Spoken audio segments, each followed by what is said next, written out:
Hello.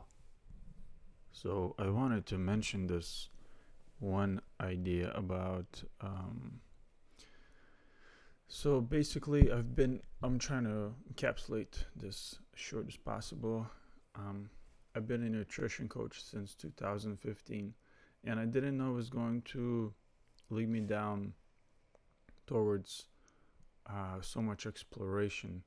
I thought it would be more down, black and white. And the moment I read about that plants are magical because they grow because of phytonutrients, and the sun fuels that growth, and they don't know the exact reasons for all that, like the benefits. They don't know the reasons.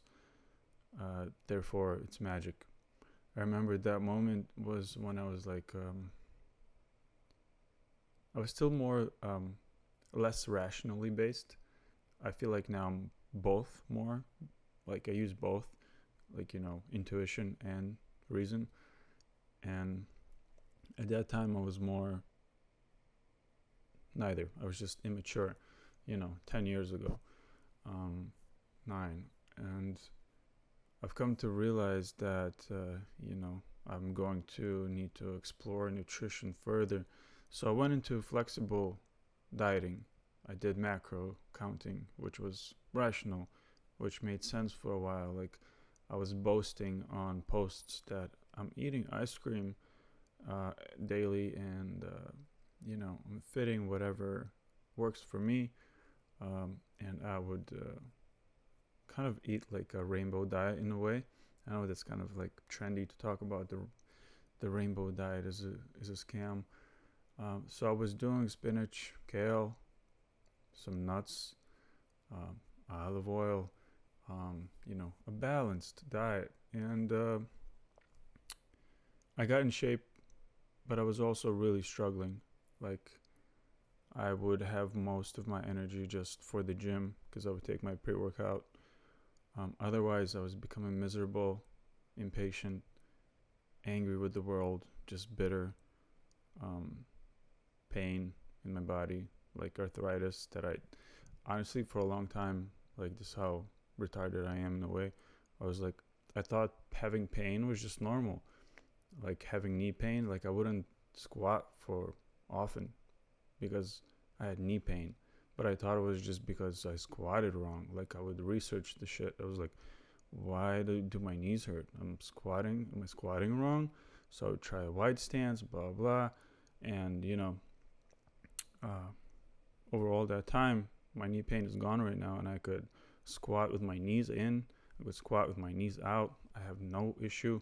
So it's just strange how food could affect your body, in those ways. So yeah, that's one point. And so yeah, I had to keep searching. And keto and paleo all seemed too trendy to me. Like there was not enough good reason for me to follow it or to try it. And I think I really like my carbs at that point. Anyways, I wanted to explore it further, and then I have a diabetic friend, and he was doing keto, so I would often eat in a kind of keto-ish style. I didn't like to look at it as keto. It was just like I'm eating low carb. So that kind of worked for me. That low carb always worked for me. I think that keeps my arthritis or like my mental state good, free from physical pain, etc. And but later, I'm not sure where I discovered it first, with Sean Baker or who, about the carnivore diet. And the carnivore diet made sense to me for some reason, and mostly because of people's experiences about it. Over the years, I've researched, I've paid for research, like paid for monthly newsletters from coaches in the fitness, nutrition, Olympic coach who has both who have passed away due to health issues. People say it's hard, to say what exactly, the variables are plenty in what leads to heart issues and etc. And, but in the end, the result of, low health, especially in the bodybuilding community, mental health, most people look at bodybuilding as like a freak sport, or even not even a sport, a lifestyle. And I don't blame them. It's gone to a whole different direction since it was first about health, fitness, and, showcasing health and fitness. And that's what I want to represent with bodybuilding. But most people don't even probably look at me as a bodybuilder. I mean, I don't really try to identify with specifically, but I would still say I identify as a lifetime bodybuilder, because I believe lifting weights, the art form of it, practicing mentally, spiritually, physically, lifting, getting strong, pushing, pulling, standing up, all against resistance, and then using your mind to flex in certain ways, flex against resistance. You're just kind of, it's a good meditation practice, it's a good spiritual practice. I almost look at it as like a yoga type of, like a manly, more yoga type of thing for me. And I've come across a few other people that kind of see it that way also. So that's interesting.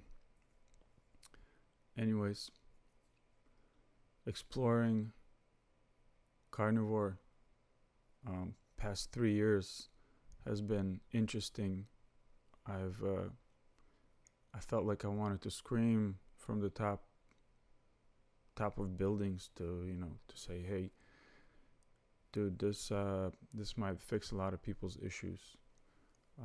For me personally, the mental health aspect, the freedom from pain has been a really big factor in motivating me to share about it, share with my family, share with my friends. And I learned that it takes a minute for people to catch up. A lot of people come to the carnivore diet for the reason that they had struggles, with their health. Personally, it was for me more mental health. I was struggled with depression, I want to say, for a while. And part of it is that you do need an environment that supports your spirit and your personality and things you are supposed to do. And part of it was, I think food affects our mental and physical well-being. So gaining freedom, like for a few moments, I caught myself where I was like, I would feel so tired of feeling depressed. I wanted to leave. Like literally, I would think about like what's the point? Because it's like I hate the hopelessness feeling, and I've mentioned this before, but like, so I moved here to United States when I was 12, and I haven't seen my grandparents much since, and then they passed away, and they struggled with some health issues, and being a little bit autistic on the side of where I'm not understanding my own emotions well until I mature or feel into things. I realized that I didn't like the feeling of hopelessness. Like I like to solve things, problem solve, and when I can't figure it out, I just don't like being around hopelessness. Like I can't give up on problems in a way. Like I always feel like stuff is solvable. I was always kind of like leaning towards math and solving and creative. Anyways, so yeah, that I think drove me towards nutrition and exploring nutrition. I always felt intuitively that nutrition was the key part to not just aesthetics and bodybuilding or performance, but health. So that's how I got there. And yeah, what else did I want to mention about that? Yeah, so the next point would be that I don't think carnivore might be necessary long term for everyone. Like, I've been working on a book, and you know, there's a lot of variables at play. I feel like, you know, spiritually, sometimes physically, like we're supposed to do things and we're not doing them, and we're getting in our own way, our own health, and, you know, mentally, placebo, all that affects us also. So I've been going really against I still believe that high carb for long term is not healthy. I think bodybuilders with lots of muscle are the only ones pretty much who are able to get away with it. But at the same time, I don't know how healthy that is long term. You know, short term gains for, I don't know, you know, how worthy of that, how that is worthy, worth pursuing, worth doing. Like, you know, to give you an anecdote, I think like someone like Derrick Rose, I think he had like a powerful body, right? And he would talk about how he would eat, he loved candy and shit. And that's known in the carnivore community that it can cause high inflammation, you know. And I'm not saying that caused an injury, but it certainly could add to it. I certainly believe that. But that's just my intuition and like kind of left field. But yeah, I think people are able to do carnivore for a short period of time, maybe more therapeutically. And I think every time I've started to preach something about like flexible dieting, macro coaching, where you're able to just count your stuff but limit it. Like, when I was preaching that too much, I started to feel like something's wrong. And then, you know, I realized it's convictions. The only real conviction I have about nutrition is that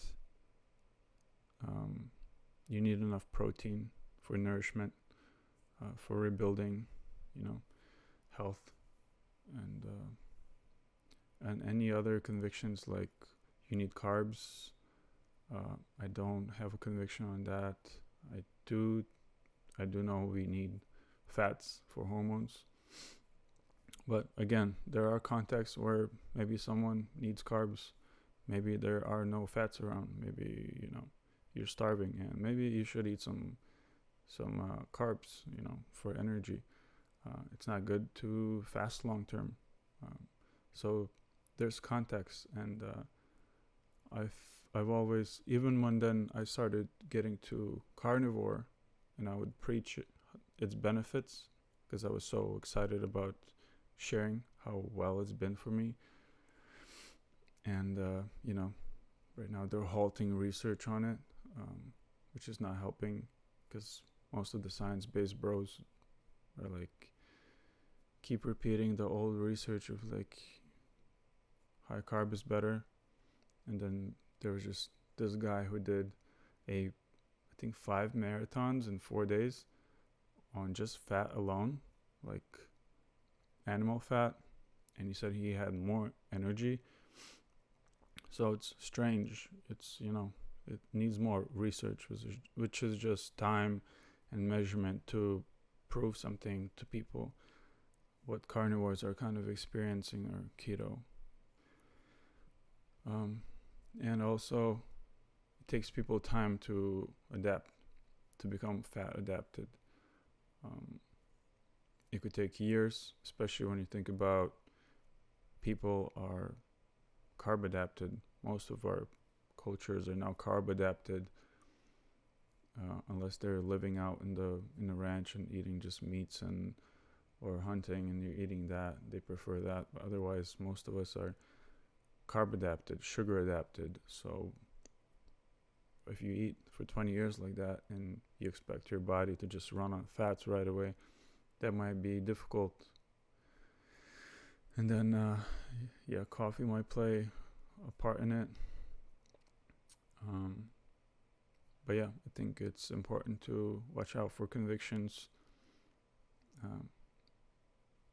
And what was the last point I wanted to make?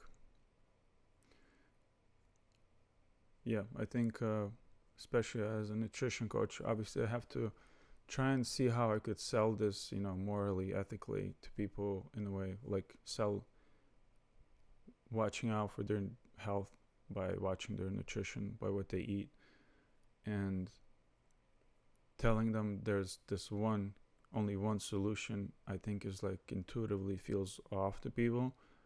That's what I'm getting.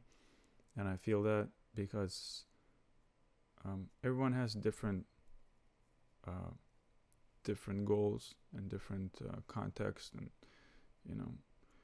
maybe someone's just not ready to get off carbs, maybe don't have a reason to, maybe they're doing just fine. It's like people are at different phases of their life, so have to be mindful of that. And with that, I think people should can take care of their health through nutrition, and keto or carnivore or low carb. It doesn't have to be one way exactly forever.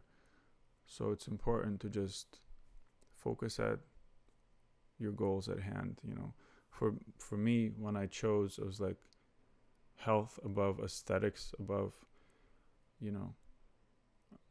health above aesthetics. And what I thought was bodybuilding, then I had to open my mind up to different solutions, and carnivore came about, and that I realized I could perform on it too, probably. And I have, but I just haven't been as serious about it. Like I've been training like once a week, and then lately I haven't been going to the gym as much at all. Spending time outdoors with my daughter and etc. So yeah, it's just different goals will lead to different solutions, and it's important to know that you can make changes that help you, and then you can make changes again, and then we can't always see what will happen later. We don't know, like maybe a month or two of carnivore might change your life drastically, and some people stay on it for years, some stay on it for a lifetime, or 20 years or whatever. There's people, I saw a podcast with a dude who's been doing it for 20 years and it looks pretty young. That's a big reason I like the carnivore, because of carbs make you age faster. So yeah, it could be a month. Maybe you fuck off a little bit here and there. Maybe you're mostly carnivore, but I think once you set goals for yourself, then you can make changes as you go. It's just important to have the right mentors, the right people around for the goals that match where you want to be, who you want to be, where you want to go. With bodybuilding, I'm very thankful to the golden era bodybuilders like Frank Zane, showing how much work it takes to build a top physique, how much work spiritually, mentally, physically it takes, and how you can do it without the modern ideas of like faster gains, more carbs, work out a lot more.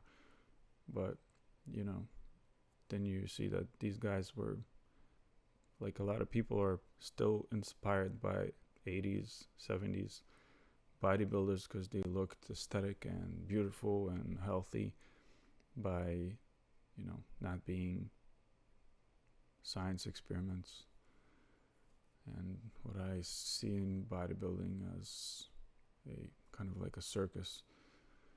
You show it to a regular person out on the street, and they're not really going to be clapping for the modern bodybuilding.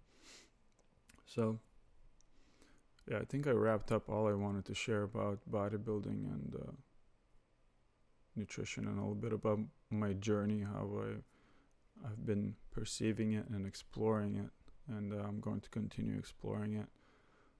If anyone needs help, wants help with nutrition, exercise,